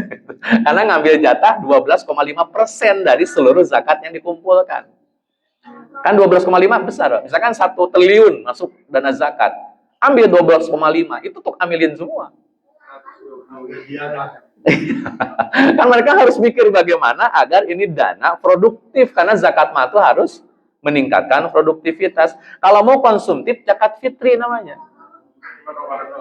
Ya, makan selesai kan itu. Makan selesai. Cuman sebutusan basic needs saja. Makanya ini persoalan dietnya kadang-kadang suka zakat mal harus segera dibagikan, nggak harus segera dibagikan. Misalkan kita punya zakat mal tersimpan, boleh ditunda untuk pengalokasiannya. Dan itu nanti dikemas dalam produk yang sifatnya produktif. Kalau zakat fitri memang nggak bisa disimpan lama. Limitnya sebelum orang keluar sholat Id, bukan hitungannya 2 hari 3 hari lagi. Sebelum orang keluar sholat Id harus dibagikan. Itu zakat fitri. Zakat mah boleh disimpan untuk dikelola, di maintenance supaya jadi sesuatu yang produktif. Ngebangunnya gitu, Pak, konsepnya gitu. Di Indonesia, setahu saya sementara ini semua zakat yang ada rata-rata hampir berapa puluh persen itu konsumtif, bukan produktif. Akhirnya ya mustahik nyaman dengan kemustahikannya. Muzaki udah mulai kesel. Muzakinya malah kesel, kok sono mulu sini kagak dikasih gitu kan. Hanya jadi trust nih, hilangnya trust gitu kan. Dan seterusnya lah gitu. Itu persoalan di Indonesia saya rasa. Baik, gimana? Kalau termasuk barang tambang kan? Barang tambang temuan termasuk. Oh ya, barang tambang dulu.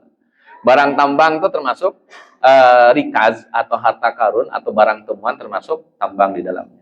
Semua yang kita temukan dan itu punya nilai nilai ekonomi, maka kena kewajiban zakat. Potongannya 20% tanpa nisab. 20. Tanpa nisab, tanpa haul. Kita misalkan menemuin apa, pas diambil, ternyata nikel itu, ternyata uranium. Langsung lah 20% itu. Keluarin gitu. Kecuali kalau sudah ketemu negara. Oleh negara, wah nggak bisa kamu, ini milik negara sudah. Ya berarti nggak kena zakat. Ini yang tiga saya, kalau aplikasi itu kan sesuatu yang kebetulan ya. Saya dalam, mungkin kita mau. Ya. Tapi kalau tambang itu sesuatu yang diusahakan. Betul. Explore. Jadi Betul. kayak pertanian. Ya. Saya Betul. nilainya harus dicari, dieksplorasi, digali, dibor, Betul. macam-macam. Itu pun dia kalau cadangannya produk maksudnya punya nilai ekonomis. Betul. Karena setelah dibor ada tapi nggak ekonomis untuk ditambah kan. Ya pertanian akhirnya bukan ikan. Ya, prinsipnya kan karena ini produk yang sifatnya kontemporer ya. Sekali lagi kan kalau yang kontemporer pasti akan banyak perdebatan. Makanya nanti pengkiasannya pun pasti tidak akan sama. Ada yang memahaminya pertambangan karena dia digali dan ditemukan. Walaupun betul ada usaha, ada effort di dalamnya. Tapi kan tetap ada proses penggalian, ada proses ditemukan. Kan nggak mungkin juga asal gali. Pasti dia punya satu pertimbangan. Ini potensial. Pas digali ternyata betulan. Menemukan uranium, atau menemukan batu bara, menemukan nikel. Sehingga disebutnya barang galian atau rikaz. Karena dia digali dan ditemukan. Atau misalkan dia disamakannya dengan pertanian karena diolah gitu, di maintenance. Ya bisa jadi juga pertanian ketika memang disebutnya diolah, ditemukan, kemudian diurus, di maintenance dalam waktu sekian tahun, sekian bulan. Jadi prinsipnya karena dia barang kontemporer, penisbatannya sangat mungkin kemana saja gitu. Sama juga dengan zakat profesi, mau disamakan ke pertanian atau ke perdagangan atau ke peternakan, ya semuanya bisa saja dilakukan. Karena prinsipnya ini kan penghasilan yang sifatnya kontemporer. Di zaman Nabi itu tidak ditemukan. Tapi prinsipnya sekali lagi, para ulama, fa'amman atau kembali ke surat Al-Ayat tadi, pokoknya harus give. Memberi itu yang jadi patokan esensi yang paling krusial. Adapun mau dikasih nama zakat apa, silahkan. Yang penting mau ngasih.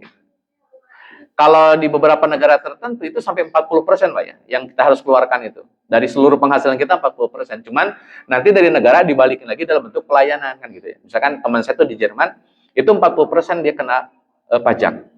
Tapi kembali misalkan anak lahir langsung dapat gaji 4 juta per bulan. Makanya kata teman saya kalau di Jerman bener tuh, banyak anak banyak rezeki. Karena satu anak, satu bulannya 4 juta. Kalau 10 anak, 40 juta. Jadi banyak anak, banyak rezeki.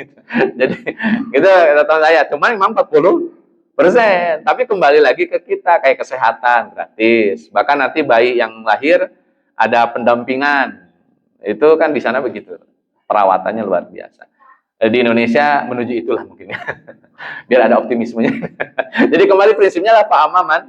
Atau konsepnya adalah memberi. Apapun yang kemudian mau dilabeli, monggo-monggo saja. Mau disebut konteksnya ada zakat, silahkan. Ustaz, zakat kayaknya nggak masuk nih, infak.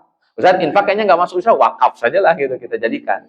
Tanah ini diwakafkan, ternyata isinya adalah batu bara. Sehingga hasilnya dari batu bara tadi bisa diperuntukkan bagi orang-orang miskin. Karena tanah itu tetap milik pemiliknya. Tapi hasil dari tanah tersebut bisa dimanfaatkan untuk kaum muslimin. Itu jauh lebih besar potensi daripada pembahasan di zakatnya. Makanya ada teman saya, nanti kapan-kapan bisa dipanggil, namanya Kang Dani Bustamam, beliau fokus pada wakaf. Kalau Bapak ini ada bergerak, dia bagi-bagiin burger ke beberapa pesantren, gratis, free, cuma-cuma. Itu dia konsep dalam dunia wakaf. Bisa ngobrol panjang lebar. Jadi membangun peradaban Islam itu bukan dengan zakat, dengan wakaf. Itu kesimpulan itu. Karena memang secara kebermanfaatan jauh lebih luas. Kalau zakat ini kan lebih sektorannya tidak terlalu besar, tapi ya kalau dimanfaatkan juga besar juga sebetulnya. Dua-duanya besar. Zakat dengan wakaf.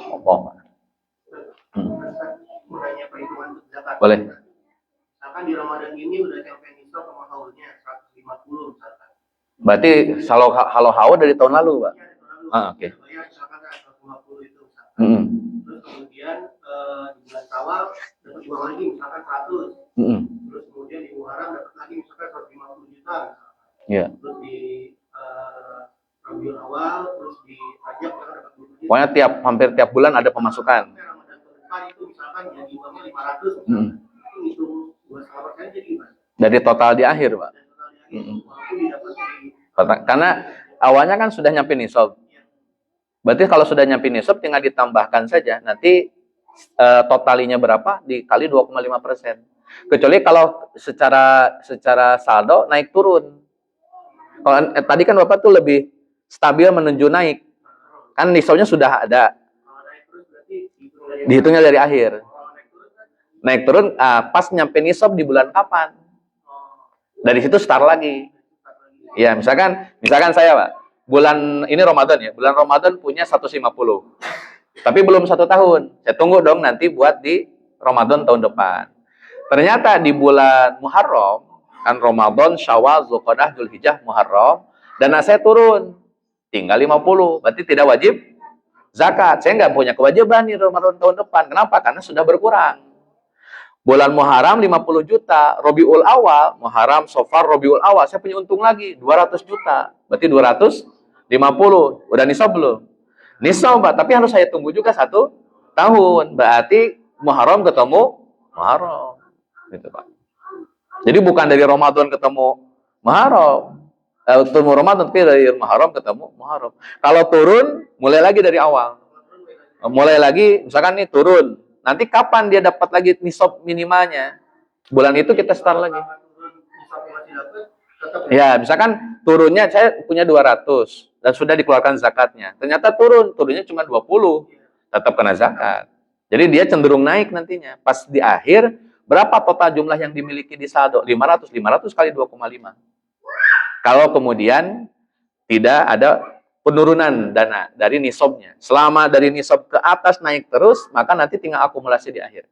Tapi kalau naik turun, pas turun itu nggak dihitung lagi. Pas naik lagi, terus di nisab, baru start lagi di situ. Bulan kapan kita dapat lagi nisabnya, dari situlah kita hitung 1 tahun. Wah, tiap anjlok, kapan dapat nisab lagi, hitung 1 tahun. Kalau anjlok terus, ya berarti tidak kewajiban. Allah.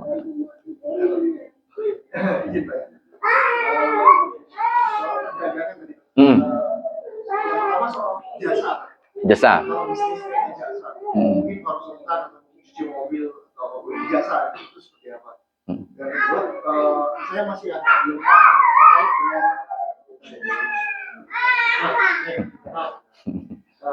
apa namanya yang saya belum paham soal masalah zakat perdagangan tadi.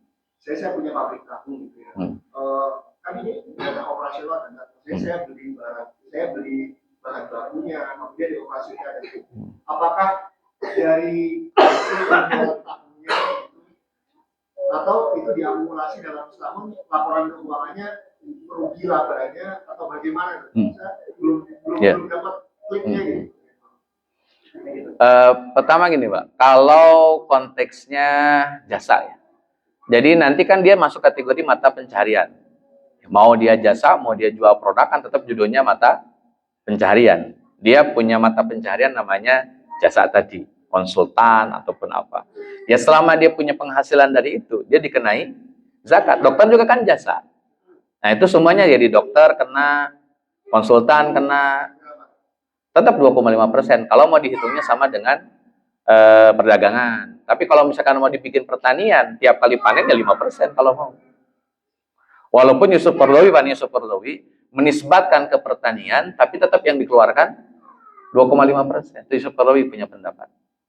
Untuk Yusuf Qaradawi ya, dia nisbatkan ke tiap kali panen.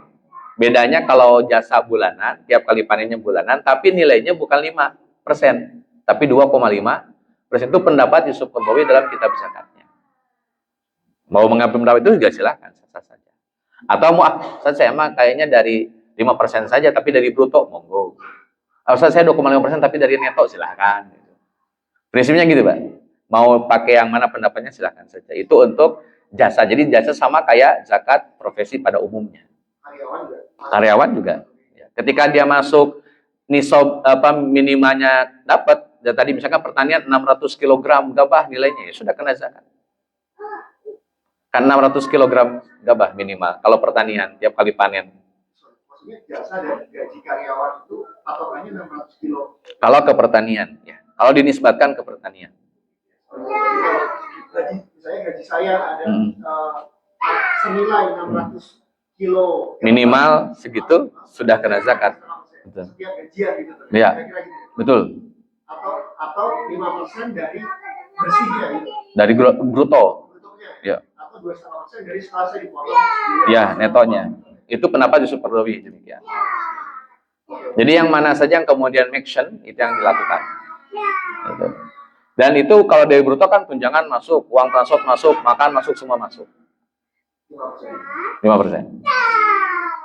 Itu menggunakan kiasnya ke pertanian. Nah ini kenapa ada ulama yang menolak zakat profesi? Karena tadi tidak ditemukan dalil. Makanya dokter tidak masuk kena zakat, konsultan tidak kena zakat. Kenapa nggak ada dalil? Sedangkan ulama yang lain menyebutkan itu masuk kena dalil sebetulnya karena dia sama-sama profesi, sama-sama mata pencaharian. Bicara nilai kan prinsip tadi fa'amaman, atau yang penting ada gift yang dikeluarkan. Kalau ternyata tidak bisa dengan zakat profesi karena terikat dengan tidak ada rujukan kias yang pas gitu, kan dia bisa geser ke infak.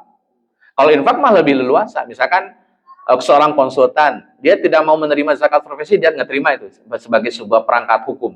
Dia pengennya infak profesi. Misalkan dalam 1 bulan dia mendapatkan 100 juta. Dia pengen infak 5 juta, sah. Dia pengen infak 10 juta, monggo. Dia infaknya 1 juta sekalipun, sah. Karena infak tidak ada batasan minimumnya. Tidak seperti zakat yang ada minimal 2,5%. Jadi sebetulnya perangkatnya fa'amaman atau tadi, kalau toh kemudian agak kesulitan di zakat profesi dengan kiasnya yang agak rumit, kalau ke pertanian kok jadi 5%, ke perdagangan 2,5%, atau dinisbatkan ke pertanian tapi malah jadinya 2,5%. Di situ kan persoalan-persoalannya tuh muncul. Perdebatan di situ tuh, cukup dalam perdebatan antara yang pro dengan yang kontra. Maka saya geserkan saja ke infak profesi, karena ketika bicara infak profesi, yang nggak harus ada penekanan kias kemana, angkanya berapa, ya mending keluarkan saja. Jangan sampai mengatakan tidak ada dalil, tapi ujung-ujungnya tidak mau ngasih gitu. Jadinya bakhil, wa amam bakhila wastagna gitu, wa kadzdzaba bil husna fasanayasiruhu lil usra. Jadi prinsipnya ngasih. Ustaz, saya nggak bisa nih kalau kemudian saya larinya ke zakat profesi, karena bagi saya ini tidak make sense saja dengan aturan, karena tidak ada dalil yang secara sharih, secara definitif menjelaskan begitu. Larikan ke infak. Prinsipnya tetap harus memberi gitu. Nah, itu infak saja, sudah infak saja. Kalau infak misalkan, mohon maaf, infak itu di atas 2,5% bisa.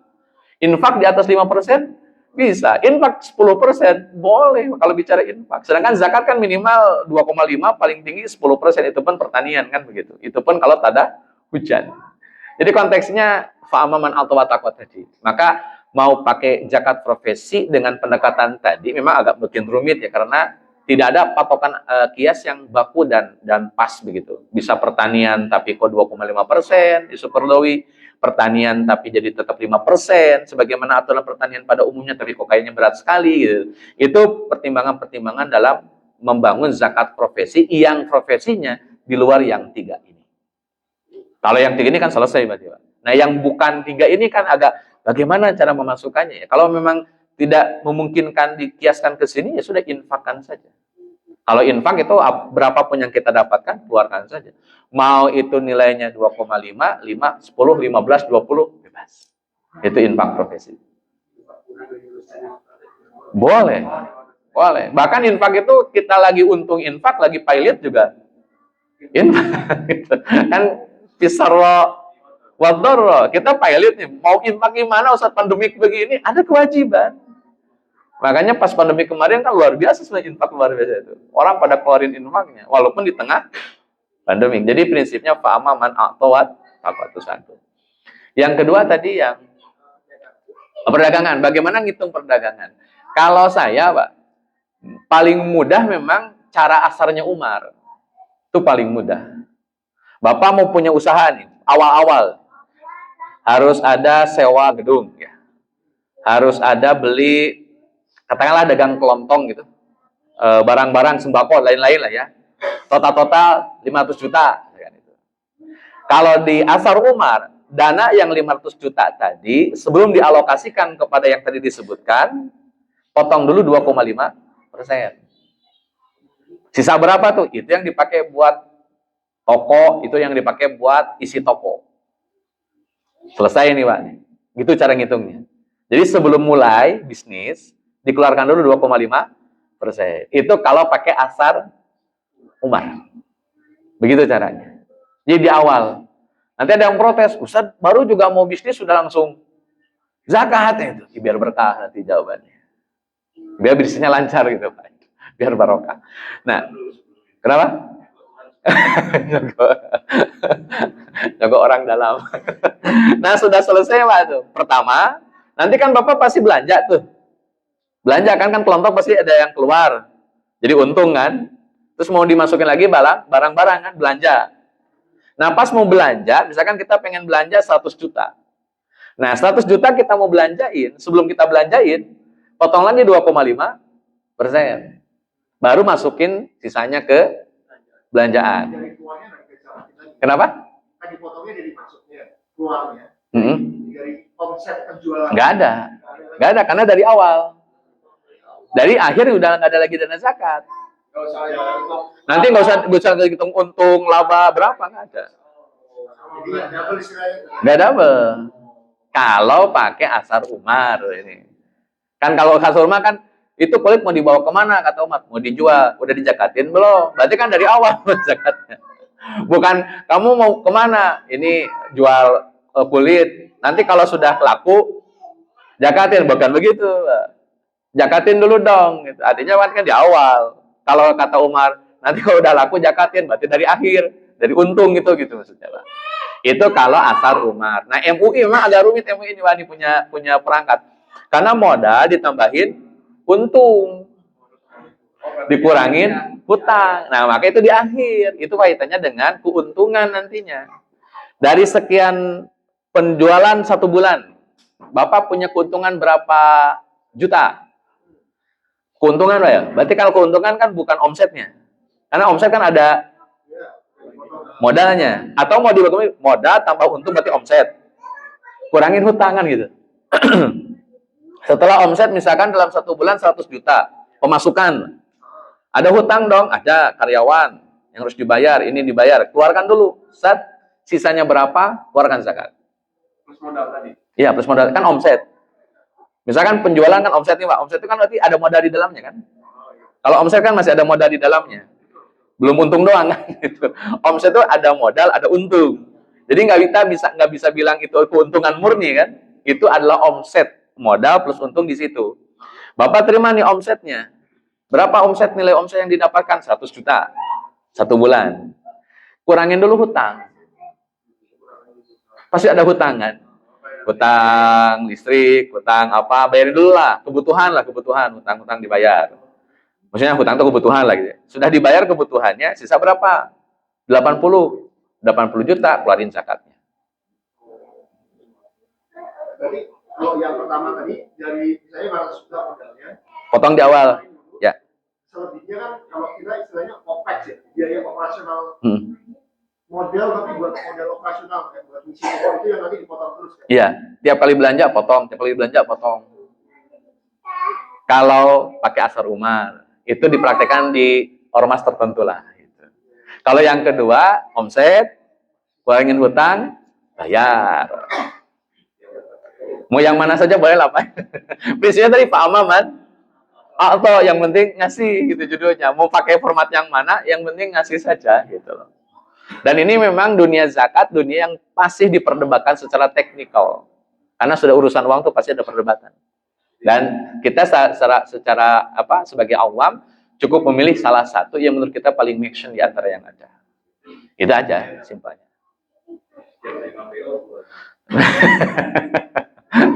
Terakhir Pak, monggo.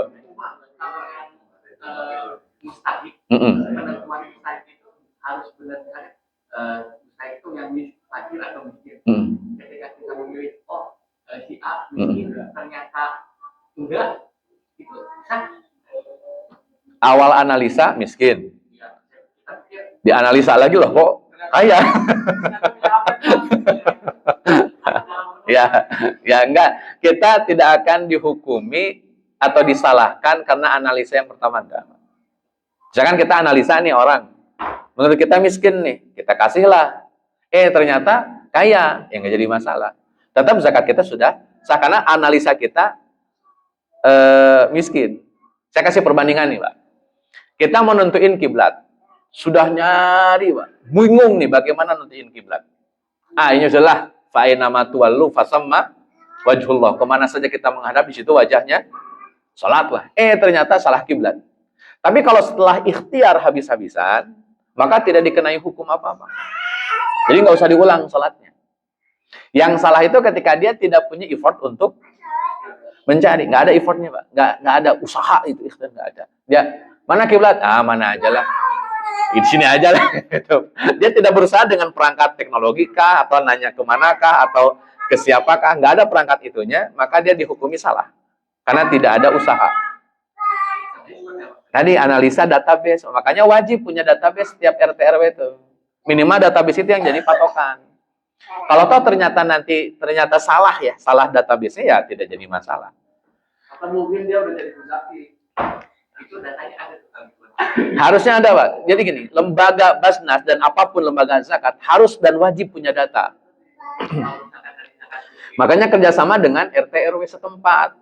Menentukan satu rumah ini, satu kampung ini ada 100 kakak. Dari 100 kakak yang miskin berapa orang? Itu harus clear. Harusnya tahu. Dan itu analisanya harus valid gitu loh. Tapi kalau ini Pak, di Indonesia rata-rata fakir dan miskin itu tidak sesuai dengan ketentuannya. Di Indonesia nih rata-rata. Kadang-kadang penentuan fakir miskin berdasarkan kedekatan, berdasarkan apa? Ya harusnya data faktualnya. Data faktualnya harus kita lihat. Misalkan ini tim survei apa namanya konsensus lah, menentukan Bapak penghasilan berapa, ini rumah punya siapa, punya aset tanah tidak, itu ditanya lah, akhirnya ketemulah datanya. Nah data itulah yang jadi patokan dia muzaki atau mustahil. Harusnya begitu Pak. Nah sayangnya di Indonesia kan tidak sedetail itu. Harusnya itu bisa cerita itu Pak. Nabi itu jangankan urusan harta sahabat, suara sendal sahabat saja Nabi tahu. Suara sendalnya saja Nabi tahu, apalagi urusan keuangannya Pak. Kan suara sendal itu orang nggak terlalu peduli. Nabi itu tidur, dalam mimpinya dengar suara sendal Bilal. Suara sendal Pak, plak plak plak plak plak. Nah, enggak lagi tidur. Mimpi. Bangunlah Nabi, kata Nabi. Wah, ini pasti punyanya Bilal. Sini. Duduk. Punyanya Bilal. Jadi langsung pas bangun nanyain Bilal, "Bilal, kamu punya amal apa? Kok bisa amal kamu bikin suara sendal kamu sudah masuk surga?" Kata Bilal, "Saya kalau sudah wudhu suka sholat 2 rakaat." Berarti namanya sholat isyraq. Gara-gara itu sendalnya sudah di surga gitu, Pak. Hanya Nabi anjurkan kan? Nabi anjurkan. Jadi mendengar suara sendal, Nabi langsung connect ini suara sendalnya Bilal. Suara sendal aja Nabi tahu, apalagi urusan ekonomi. Nabi paham betul, Pak. Siapa sahabat yang butuh, siapa sahabat yang tidak butuh itu Nabi paham betul. Makanya yang sahabat-sahabat tertentu kalian tidurnya di masjid. Disebut dengan ahlus sufa. Kenapa? Karena Nabi tahu mereka orang-orang du'afa. Tapi punya komitmen belajar. Akhirnya tinggalnya di masjid. Du'afa kayak Abu Hurairah itu du'afa. Ammar bin Yasir itu du'afa. Bilal bin Rabah termasuk yang du'afa. Nabi paham. Nah, Nabi Shallallahu Alaihi Wasallam juga tahu mana orang-orang yang masuk kategori kaya. Ada satu sahabat yang Nabi mintain dana zakatnya. Dia nggak mau ngasih, Pak. Orang udah berapa kali Nabi minta, tapi dia tidak mau ngasih zakat. Akhirnya ditolak zakatnya selama-lamanya. Walaupun riwayat ini diperdebatkan. Itu cerita tentang Sa'labah. Sa'labah itu kan diperdebatkan, Pak. Tapi itu kan populer. Ada sahabat yang tadinya miskin, terus jadi kaya. Kata Nabi, ambil zakatnya tuh, udah kaya dia. Dan Nabi tahu itu. Nah, kita harus punya database kayak gitu. Sayangnya kan database kita belum maksimal. Bisa jadi nih database ini malah udah nggak ada orangnya. Orangnya sudah nggak ada, tapi datanya masih ada, atau sebaliknya kita masih ribet di situ. Padahal misalkan satu nomor, Pak, nomor KTP misalkan. Dari nomor KTP itu datanya langsung lengkap. Itu idealnya, Pak. Dia punya nomor alamat rumah, nomor telepon, semuanya tuh di nomor KTP. Wajib zakat, NPWP. Langsung ke data ke semua tuh. Kita kan masing-masing punya nomornya, Pak. Ini nomornya beda, ini nomornya beda, jadi banyakin nomor. Padahal satu nomor bisa terintegrasi ke beragam kegiatan dan item. Termasuk ini nomor KTP-nya wajib zakat atau mustahil zakat gitu. dari nomor KTP yang sudah tinggal masukkan nomor KTP Anda masih mustahik. Anda sudah muzaki, itu selesai itu Pak. Gitu. Jadi Anda kena wajib zakat, ini harta Anda gitu. Nanti tiap tahun bikin SPT. Saya sudah naik nih levelnya, berarti nanti zakatnya pun nambah gitu loh gitu Pak. Kalau mau serius begitu pengolahannya. Ya kalau sekarang kan cuman habis kolek, distribusi itu pun ke mustahik yang sudah biasa kita kasih, ya saya rasa belum bisa maksimal. Makanya kenapa ada beberapa orang yang tidak mau ngasih ke lembaga, karena mustahik yang dia punya tidak terakomodir. Kan itu muncul tuh Pak. Misalkan ngasih ke lembaga A, tapi mustahik yang di tempatnya nggak dapat. Akhirnya ya mendingan ke sini gitu daripada ke sana, kan itu muncul persoalan-persoalannya. Nah, zaman Nabi itu nggak ada jomplang dalam masalah mustahik, pasti semuanya kena dan dapat. Itu maksimalnya pengelolaan zakat di zaman dulu. Di zaman Nabi, apalagi di zaman Umar bin Khattab radhiyallahu anhu, itu makin detail, makin paham penerapannya. Allah a'lam. Selesai itu. Hadirin ikhwati rahimakumullah, sekian yang bisa disampaikan. Jadi kita belum baca hadis Bulughul Maram, ini masih prolog Bulughul Maram. Tapi yang ala kulli hal kita sudah cukup panjang lebar. Mudah-mudahan di lain kesempatan kita bisa mendetailkan beberapa hadis tentang zakat. Sekian yang bisa disampaikan. Mohon maaf segala kekurangan. Assalamualaikum warahmatullahi wabarakatuh.